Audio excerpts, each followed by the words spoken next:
పిఠాపురంలో పవన్ కళ్యాణ్ అందరినీ కలుపుకొని వెళ్తున్నారు.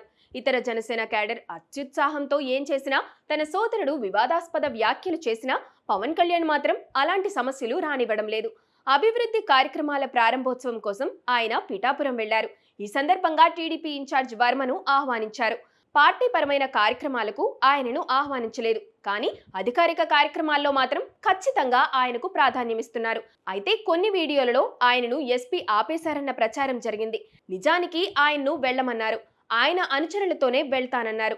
అది కూడా ప్రోటోకాల్ సమస్య. ఎస్పీ వైసీపీ మాయలోనే ఉన్నాడని వర్మ కూడా ఆగ్రహం వ్యక్తం చేశారు.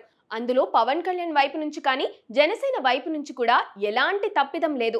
వర్మ కూడా పవన్ కళ్యాణ్ విషయంలో వేరే అభిప్రాయంతో లేరు. ఇతర వ్యక్తులు రెచ్చగొట్టాలని ప్రయత్నించినప్పుడు కూడా ఆయన సంయమనంతోనే వ్యవహరిస్తున్నారు.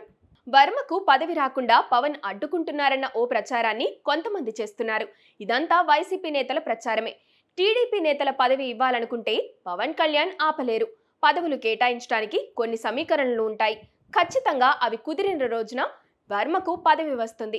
పిఠాపురంలో సమస్యలు సృష్టించాలని వర్మ మద్దతు, ఆయన అనుచరుల మద్దతు జనసేనకు లేకుండా చేయాలని వైసీపీ నేతలు కుట్ర పన్నుతున్నారు.